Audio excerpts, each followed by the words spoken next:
Hey little kitties. Hey little kitties. Hey guys, I'm just outside over here playing with the cats, as you guys can see. I wanted to make a quick video about something I ran into the internet today. I guess one of the topics that a lot of people have are mud flaps. What are the rules on mud flaps? What are the regulations on mud flaps? Personally, here in my company, where I work at, we had a truck where a driver got pulled over, and at first he didn't know what he was getting pulled over for. He was doing everything fine. He wasn't speeding or anything like that.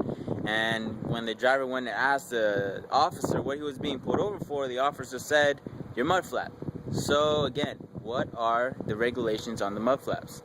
I looked it up a little. I'll put some links. I'll put some links up on my blog, so guys, make sure you guys go check out my blog. But I looked it up a little. Some of the basic things about a mud flap, and I'll show you here on this truck right here.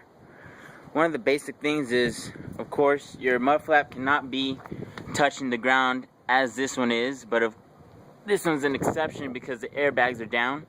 You guys know when the truck is off and the airbags are down, no air, the suspension is deflated, so this one's dragging. But usually you want to have about 6 to 5 inches is what I heard from the ground. It can't be any more than 10. Interesting thing is that when I looked it up on the FMCSA website, they don't have an actual regulation. Well, according to JJ Color, they don't actually have regulations on it, and they kind of depend on the states. Each state has their different regulations on it. Some tell you that it has to be. Some tell you that it has to be no more than 10. Some tell you it has to be no more than 8 inches off the ground. So it's just different. You gotta check it out state-wise, but there's a number in the middle there where you can go ahead and check it out and make sure that you're okay with all the states. Another thing is your mud flap can't be flapping in the wind. It's got to be able to catch. This is one of the things that they say. It's got to be able to catch debris, water, rocks that may be thrown onto other people's windshields. So of course, this mud flap here is a plastic mud flap. It's sturdier, but sometimes you get these rubber ones where when you're driving, they're just, if I can get it up, they're just flapping out in the wind like that, where it's not really protecting anything. You still got rocks being shot out and hitting these other cars in the back. So guys, check it out. I'll put some links up on my blog. Different regulations, state regulations, some different sites that you can go to, check it out.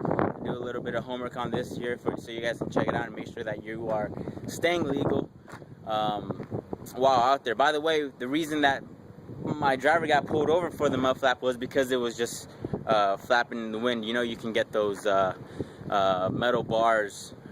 They're like metal bars where you just put them on the on your mud flap pipe, and it keeps the mud flap from flapping. So I'll put a link and a picture of that up on my post too.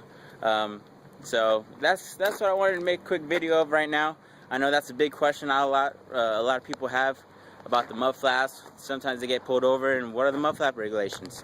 So here's a little stuff. I hope that can help you guys out, and I'll see you guys.